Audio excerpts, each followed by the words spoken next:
जय हिंद स्टूडेंट्स, मैं विकसित आप सभी का स्वागत करती हूँ नेताजी सुभाष चंद्र बोस डिफेंस क्लासेस में। आज हम बच्चों टॉपिक करने जा रहे हैं मोशन।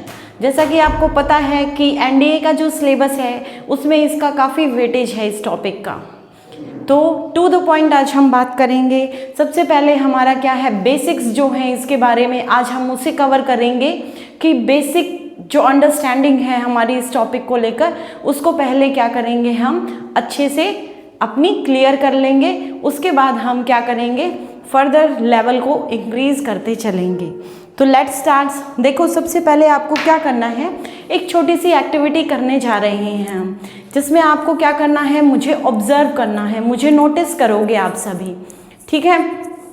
और मैं क्या कर रही हूँ, एक एक्टिविटी कर रही हूँ। तो देखो, उसमें फर्स्ट कंडीशन हमारी क्या है, ये आपकी फर्स्ट कंडीशन थी। अब सेकंड कंडीशन में देखो,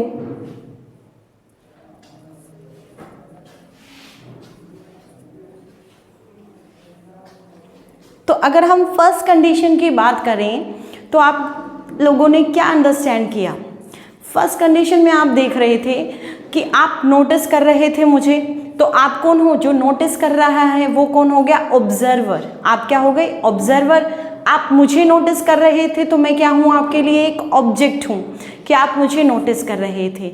उसके बाद मैं जो ऐसे काउंटिंग स्टार्ट कर रखी थी, ये क्या मैं आपको नोट कर रही थी, डिनोट, टाइम को डिनोट कर रही थी कि आप नोटिस करो कि टाइम चल रहा है। तो फर्स्ट कंडीशन में आपने क्या देखा कि आपका जो ऑब्जेक्ट है, जो कि मैं थी, वो टाइम के साथ क्या है, वहीं पर है, उसने कोई भी मूवमेंट नहीं दिखाई या उसने अपनी पोजीशन को चेंज नहीं किया।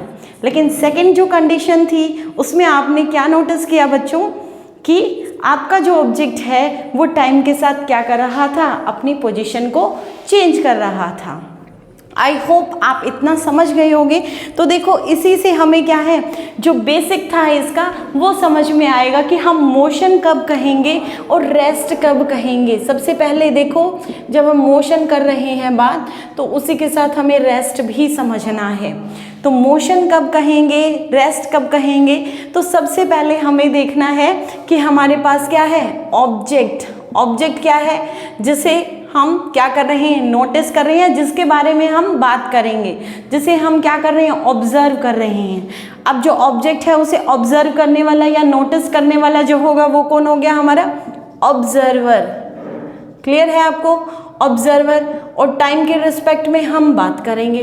तो इन तीनों चीज़ों से हम क्या कर रहे हैं, मोशन और रेस्ट को डिफाइन करेंगे। तो देखो कैसे, अब आपको ये अंडरस्टैंडिंग हुई होगी कि रेस्ट पर कब कहेंगे, जो हमारी कंडीशन 1 थी, जो कंडीशन 1 थी जिसमें हमारा ऑब्जेक्ट क्या है, अपनी पोजीशन को चेंज नहीं कर रहा था विद रिस्पेक्ट टू टाइम। तो आप इजीली इसको डिफाइन कर सकते हो, रटने की आपको ज़रूरत नहीं थी। कैसे, an object is said to be in rest. कैसे डिफाइन करोगे, an object is said to be in rest if its position is not changing with respect to time, with respect to immediate surrounding। तो देखो, an object is said to be in rest if it is not changing, या its position is not changing, changing its position with respect to time, with respect to immediate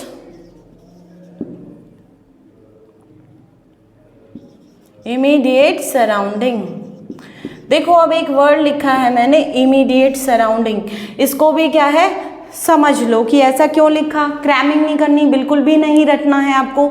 तो ये बात तो आपको clear हो गई कि फर्स्ट कंडीशन जो मैंने की थी कि टाइम चल रहा है और जो ऑब्जेक्ट था वो उसी पोजीशन पर था।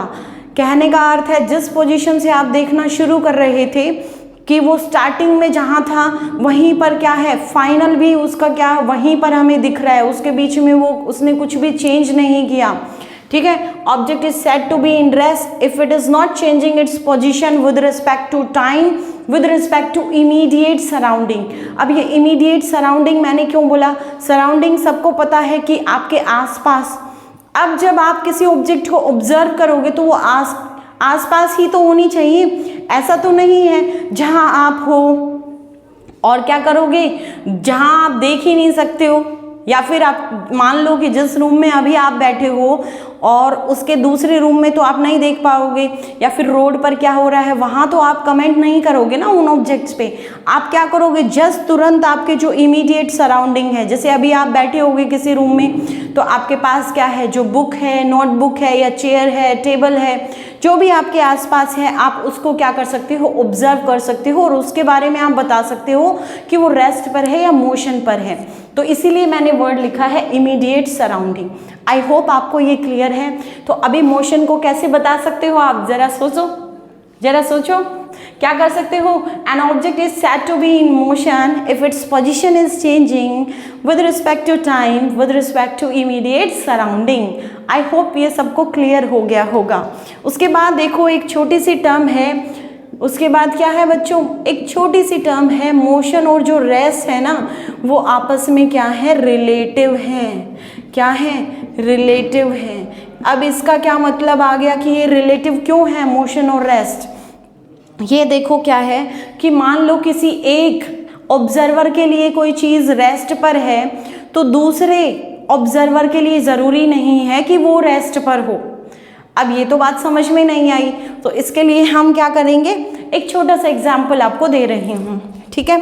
तो जल्दी से देखो क्या है, मान लो कि ये कोई 3 फ्रेंड्स हैं हमारे, क्लियर है, ये क्या है, कोई भी 3 फ्रेंड्स हैं और इनमें से ये क्या है, ये जो फ्रेंड हैं ये दोनों इसके घर पर आए थे, ऐसे ही अपना कोई प्रोजेक्ट वगैरह बना रहे थे या फिर क्या कर रहे थे, ग्रुप स्टडी वगैरह कर रहे थे।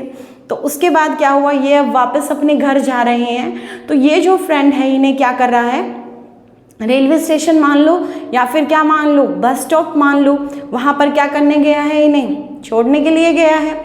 तो अभी देखो कुछ सिचुएशन ऐसी है कि जो बस है वो अभी क्या है, चल नहीं रही, वो अपने स्टॉप पर है, या फिर हम कहें जो रेल है ना, वो अपने क्या है, प्लेटफॉर्म पर है अभी।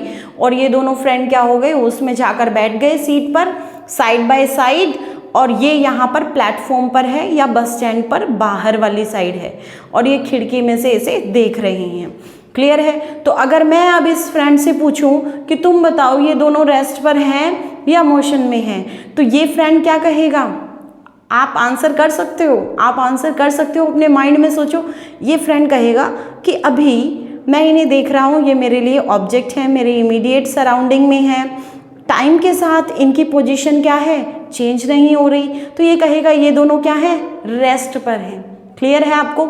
अगर मैं इससे पूछूं सेकंड फ्रेंड से कि तुम बताओ ये दोनों, तो ये कहेगा इसकी भी पोजीशन चेंज नहीं हो रही है, इसकी भी पोजीशन चेंज नहीं हो रही है, ये दोनों क्या है, मेरे लिए रेस्ट पर हैं। इससे पूछें थर्ड से तो वो भी कहेगा कि ये दोनों क्या हैं, रेस्ट पर हैं।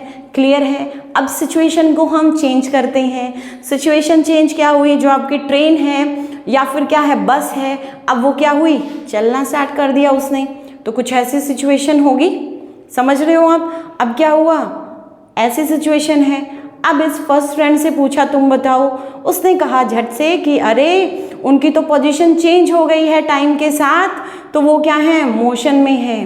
क्लियर है। लेकिन अब ध्यान दो कि ये दोनों हैं, ठीक है, बस अभी चल रही है। मैंने इससे पूछा सेकेंड फ्रेंड से कि तुम बताओ थर्ड के बारे में कि इसकी पोजीशन क्या है। उसने कहा कि ये तो रेस्ट पर ही है। क्यों? क्योंकि देखो ये पहले भी मेरे पास में ही था, यहाँ पर जस्ट एडजेसेंट था मेरे, और अभी भी यहाँ है, इसकी तो पोजीशन चेंज ही नहीं हो रही है, ये तो जस्ट क्या है, मेरे एडजेसेंट पर है। तो देखो इस फ्रेंड के लिए ये मोशन में थे, बट इसके लिए क्या है, ये रेस्ट पर है। तो यही क्या है, रिलेटिव टर्म है। ये डिपेंड करता है कि ऑब्जर्वर जो है हमारा वो कहाँ से ऑब्जर्व कर रहा है, और उसी पॉइंट को हम कहते हैं फ्रेम ऑफ रेफरेंस, कि आपका फ्रेम ऑफ रेफरेंस क्या है, कहाँ से नोटिस कर रहा है हमारा ऑब्जर्वर जो है। आई होप ये जो बेसिक चीज़ें थी ये आपको क्लियर हो गई होंगी कि हमारा मोशन क्या है, रेस्ट क्या है और ये रिलेटिव टर्म्स क्यों हैं। क्लियर है आपको? तो डेली लाइफ की जो सिचुएशंस हैं वही आपकी देख लो रिलेट हो रही हैं, तो बड़े काम की चीज़ है ये हमारे। उसके बाद देखो अगर हम नेक्स्ट बात करें तो एक चीज़ हमें क्लियर हुई कि मोशन जो है उसमें पोजीशन चेंज हो रही है मेरे ऑब्जेक्ट के टाइम के साथ। तो अब दिमाग में क्या आ रहा है, सबसे पहले दिमाग में एक ही चीज़ आई मुझे कि अगर पोजीशन चेंज हो रही है तो वो पोजीशन कैसे चेंज हो रही है भाई, मेरा जो ऑब्जेक्ट है वो स्ट्रेट लाइन भी जा सकता है, सीधा सीधा भी जा सकता है, क्या है मेरा जो ऑब्जेक्ट है वो ऐसे सीधे भी अपनी पोजीशन चेंज कर सकता है, वो अपनी पोजीशन को ऐसे भी कर सकता है कि ये तो एक सर्कल में क्या कर रहा है, ऐसे अपने क्या कर रहा है, घूम रहा है सर्कल में, ऐसे भी कर सकता है, टू एंड फ्रो भी कर सकता है अपनी पोजीशन को, जैसे आप झूले पे झूलते हो। क्लियर है? तो पोजीशन काफ़ी टाइप से आपकी क्या हो सकती हैं, चेंज हो सकती हैं। उसी के अकॉर्डिंग अगर आपको याद है तो आप क्या करते थे, टाइप्स ऑफ मोशन, जिसमें हमारा जो ऑब्जेक्ट है वो क्या है, एक स्ट्रेट लाइन के अबाउट जा रहा है, उसे हम क्या कहते हैं, लीनियर मोशन। आपको पता है लीनियर मोशन हो गया वो आपका, या फिर उसे क्या कहते हैं, स्ट्रेट लाइन मोशन भी कहेंगे हम। उसके बाद बताओ अगर मेरा क्या है, ऑब्जेक्ट अगर ऐसे मूव कर रहा है, ऐसे पोजीशन को चेंज कर रहा है, तो आप उसे क्या कहते हो, circular motion. Yes, and to and fro कर रहा है, ऑसिलेटरी मोशन, है ना। ऐसे काफ़ी सारे टाइप के आपने मोशन छोटी क्लासेस में देखे हैं। तो अभी देखो एक चीज़ जो हम कर रहे हैं अभी, उसमें देखो हम क्या कर रहे हैं, मैं आपको कुछ सिचुएशंस दे रही हूँ और उसके अकॉर्डिंग हम देखेंगे कि अगर मान लो पोजीशन चेंज हो रही है, पोजीशन अगर चेंज हुई तो दो चीज़ें आई हमारी, एक हम कहते हैं इनिशियल पॉइंट, इनिशियल पॉइंट को ही हम क्या कहते हैं, स्टार्टिंग पॉइंट या फिर स्टार्टिंग पोजीशन हो गई, ये ध्यान रखो। और एक हो गई हमारी फाइनल, ठीक है, ये आपको रहेगा फाइनल पॉइंट या फिर फाइनल पोजीशन। इनिशियली और फाइनली जब हम देख रहे हैं तो इनिशियली हमारा ऑब्जेक्ट और फाइनल, तो उसने अपनी पोजीशन कैसे चेंज की। अब पोजीशन चेंज हो रही है तो ऑब्वियस सी बात है कि कुछ ना कुछ उसने कवर किया होगा, है ना, पाथ कवर किया होगा, या फिर उसने क्या किया होगा, कुछ दूरी, है ना, या फिर कुछ पाथ ट्रैवल किया होगा या कवर किया होगा। तो उसी को हम देख रहे हैं। देखो मैं आपके सामने कुछ सिचुएशंस दे रही हूँ, उससे फिर हम समझेंगे। दो टर्म होती हैं हमारी जिससे हम क्या डिफाइन करेंगे। एक टर्म आ गई आपकी डिस्टेंस, एक टर्म है आपकी डिस्टेंस और एक टर्म है आपकी क्या है बच्चों, डिस्प्लेसमेंट। इनको हम समझेंगे कि डिस्टेंस और डिस्प्लेसमेंट क्या है। क्लियर है? अभी देखो जो मैं आपको फर्स्ट कंडीशन दे रही हूँ उसमें मैंने आपको कहा कि ये मेरी क्या है, एक पॉइंट है ए जो कि क्या है, स्टार्टिंग पॉइंट है या फिर इनिशियल पॉइंट है, ये पॉइंट बी है, और मेरा ऑब्जेक्ट ऐसे क्या कर रहा है, अपनी पोजीशन को चेंज कर रहा है, और मैंने इसकी value they the let's say 5 metre. Okay, उसके बाद देखो जो सेकेंड है उसमें मैंने आपको कहा ए, बी और सी। क्लियर है? ये मैंने आपको 3 मीटर 4 मीटर। उसके बाद देखो थर्ड कंडीशन में आपको क्या दे रही हूँ, ए, बी, मेरा ऑब्जेक्ट यहाँ से जा रहा है ए टू बी और फिर यहाँ पर आ रहा है, ये क्या है, बीच में एक पॉइंट कह दिया मैंने सी है। क्लियर है आपको? उसके बाद नेक्स्ट देखो फोर्थ है जो पॉइंट हमारा, उसमें मैंने आपको क्या कहा है, ए बी, ए से बी और वापस मैंने क्या कर दी, एरो, बी टू ए, और इसमें मैं आपको दे रही हूँ ए टू सी जो है आपका 2 मीटर, ये भी कितना है 2 मीटर। क्लियर है? ये 2 मीटर दे दिया मैंने आपको ए से बी। तो देखो ये मैंने आपको कंडीशंस दी हैं बच्चों, इसके अकॉर्डिंग हम क्या है समझेंगे। अभी देखो ज़रा,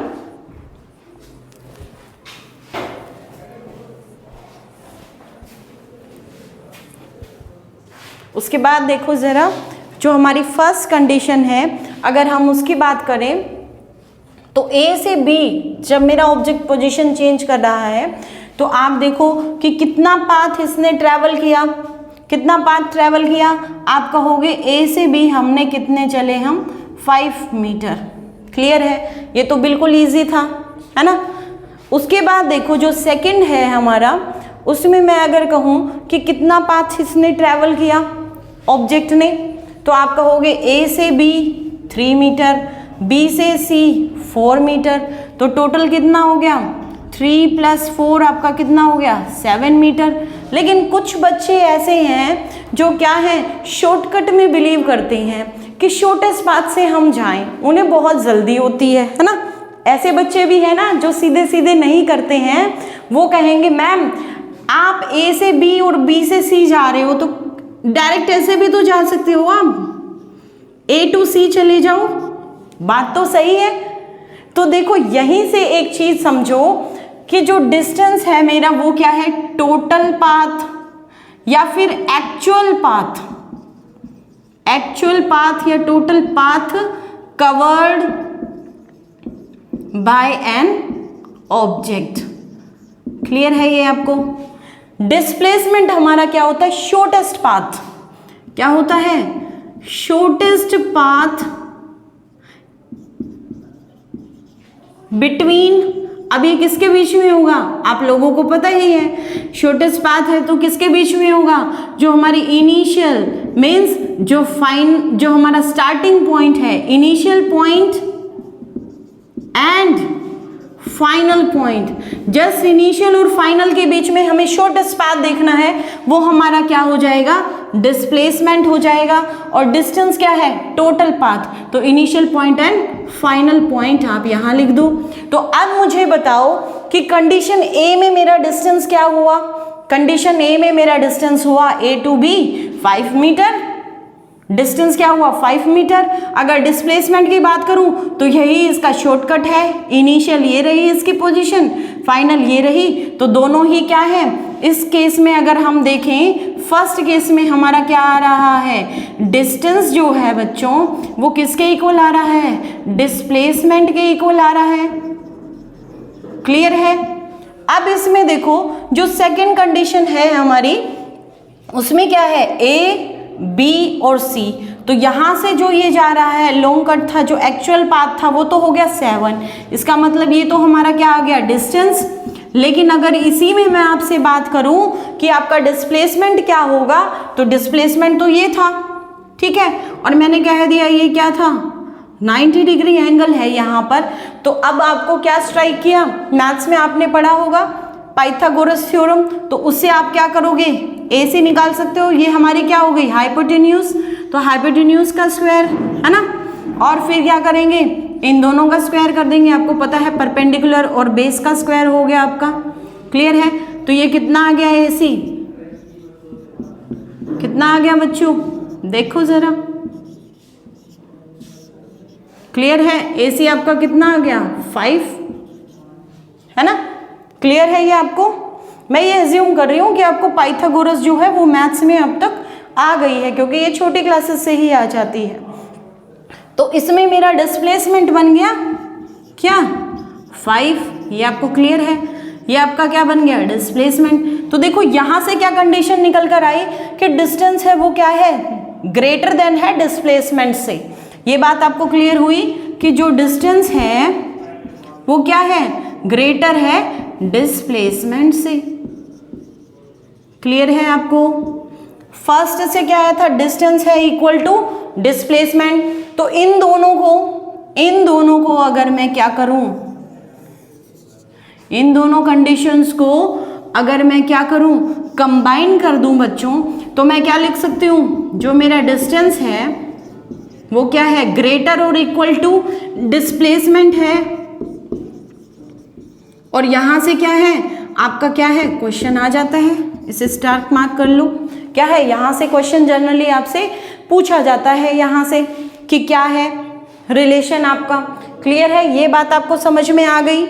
और जो ओलंपियाड्स वगैरह देते हैं बच्चे, उसमें भी ये क्वेश्चन आता है। क्लियर है आपको। उसके बाद देखो, अगर हम फर्स्ट और सेकंड कंडीशन हमारी हो गई, अब थर्ड कंडीशन की अगर हम बात करें, अगर हम थर्ड कंडीशन की बात करें तो बच्चों देखो जरा, थर्ड कंडीशन की अगर हम बात कर रहे हैं तो यहां ध्यान से देखो एक बार, A to C 2 metre, C to B 2 metre, फिर कहां से आया B से C, तो उसमें भी क्या हुआ हमारा 2 मीटर, तो टोटल डिस्टेंस कितना हो गया 4 और 2 6 मीटर, आपका ये क्या हो गया डिस्टेंस। लेकिन डिस्प्लेसमेंट हमारा क्या होता है, shortest path between initial and final point. तो अब इसका इनिशियल पॉइंट क्या है A है, फाइनल पॉइंट क्या है C है ना, तो इसके बीच में शॉर्टेस्ट पाथ क्या हुआ हमारा, ये हुआ। क्या आप समझ रहे हो बच्चों, समझ पा रहे हो? और ये कितना हुआ हमारा 2, तो डिस्प्लेसमेंट कितना हो गया, डिस्प्लेसमेंट हमारा कितना हो गया बच्चों इसमें 2 मीटर। अगेन वही सिचुएशन आई कि डिस्टेंस है वो ग्रेटर है डिस्प्लेसमेंट से। क्लियर है ये बात आपको? उसके बाद देखो नेक्स्ट जो है हमारा,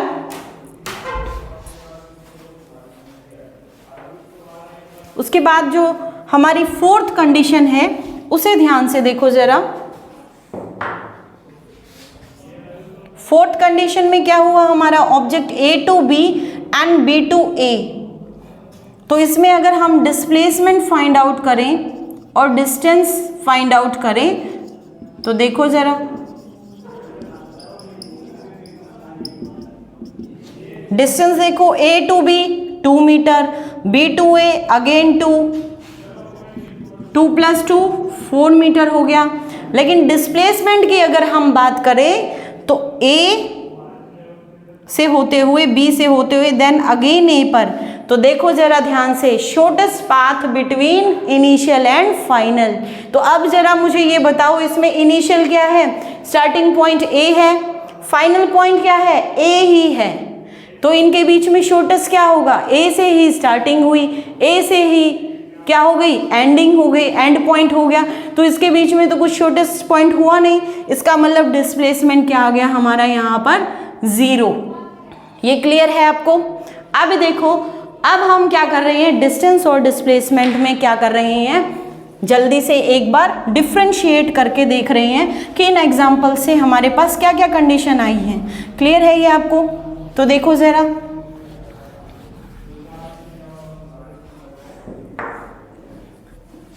अभी जो लास्ट था उससे हमने देखा कि जो डिस्टेंस है वो क्या है, कभी भी 0 नहीं होगा। क्या है, डिस्टेंस कैन नेवर बी 0। लेकिन जो डिस्प्लेसमेंट है वो क्या है, 0 होगा। कब, जब मेरी इनिशियल और फाइनल जो पोजीशन है वो क्या है, इनिशियल और फाइनल जो पोजीशन है वो क्या हो रही है, सेम हो जा रही है। वापस वहीं पर अगर मेरा ऑब्जेक्ट आ जाता है तब मेरा क्या हो गया है, डिस्प्लेसमेंट क्या है 0 हो गया है। क्लियर है आपको? ये रिलेशन आपको पता चल गया है कि डिस्टेंस जो होगा ग्रेटर देन और इक्वल टू डिस्प्लेसमेंट होगा। क्लियर है ये? उसके बाद देखो कि जो डिस्टेंस है वो मेरा क्या है, स्केलर क्वांटिटी है या वेक्टर क्वांटिटी है। एक टर्म हमारी आ जाती है स्केलर और वेक्टर क्वांटिटी। ये और देखो जल्दी से, अब देखो जो स्केलर क्वांटिटी होती हैं उनको हम क्या करते हैं, उसमें हमें ओनली मैग्नीट्यूड की रिक्वायरमेंट होती है, और जो वेक्टर क्वांटिटीज हैं बच्चों उसमें हमें किसकी रिक्वायरमेंट होती है, मैग्नीट्यूड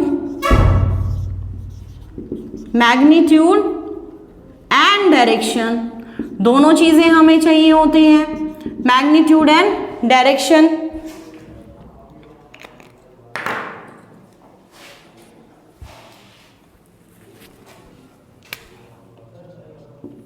क्या है, मैग्नीट्यूड और डायरेक्शन। क्लियर है?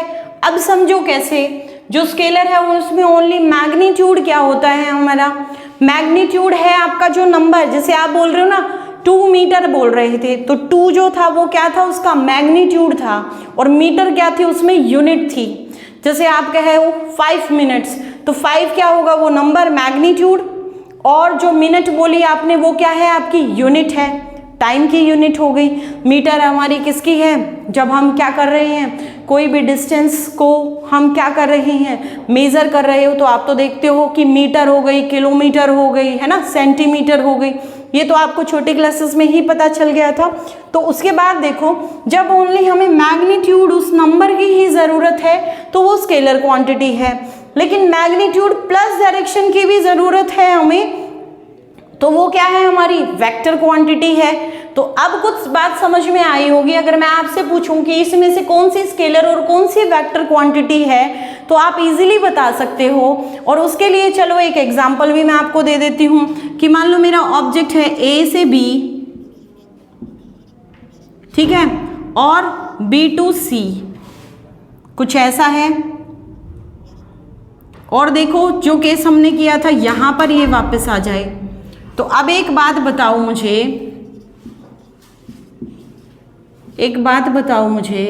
कि यहाँ पर क्या आप रिलेट कर पा रहे हो कि डायरेक्शन पर कौन डिपेंड कर रहा है, डिस्टेंस तो हमारा क्या होगा, जस्ट हम सिंपली इन्हें ऐड करते चलेंगे 2 + 2 + 2, लेकिन इसकी डायरेक्शन क्या हो गई, जब ये वापस आ रहा है तो हम डिस्प्लेसमेंट केवल इतना ही लेंगे इनिशियल और फाइनल के बीच में। तो इसका मतलब क्या है, ये डायरेक्शन पर क्या है, डिपेंड कर रहा है। अगर ये डायरेक्शन इधर की बजाय क्या होती, ऐसे सीधी होती, तो डिस्प्लेसमेंट कुछ और हो जाता, तब ये टोटल हम ऐड करते। लेकिन यहाँ से ये डायरेक्शन हमने चेंज कर दी तो क्या हो गया, डिस्प्लेसमेंट हमारा क्या है, किस पर डिपेंड कर रहा है, डायरेक्शन पर भी और जो मैग्नीट्यूड है उस पर भी। क्लियर है ये आपको बात? तो इसमें से जो अगर मैं बात करूं वेक्टर क्वांटिटी कौन सी होगी, इन दोनों में से हमारी वेक्टर क्वांटिटी हो गई है हमारी डिस्प्लेसमेंट, और जो हमारा डिस्टेंस है वो क्या हो गया है, स्केलर क्वांटिटी हो गई है। ये आपको क्लियर है? अब मैं आपको क्या है, एक क्वेश्चन दे रही हूं जो कि आपने क्या करना है, सॉल्व करना है। देखो आज हम इतना ही कर रहे हैं इसको, अब मैं कुछ आपको क्या दे रही हूं, क्वेश्चन दे रही हूं प्रैक्टिस के, वो देखो जरा ध्यान से।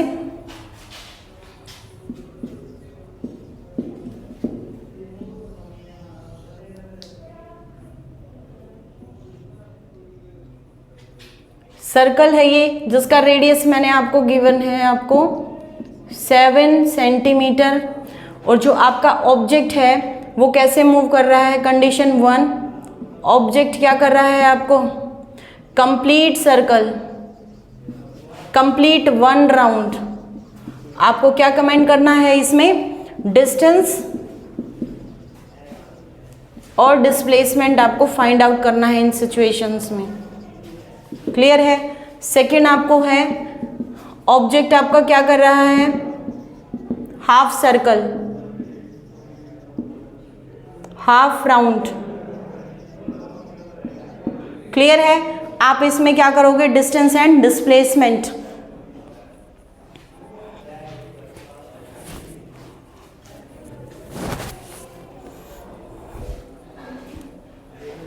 उसके बाद नेक्स्ट देखो,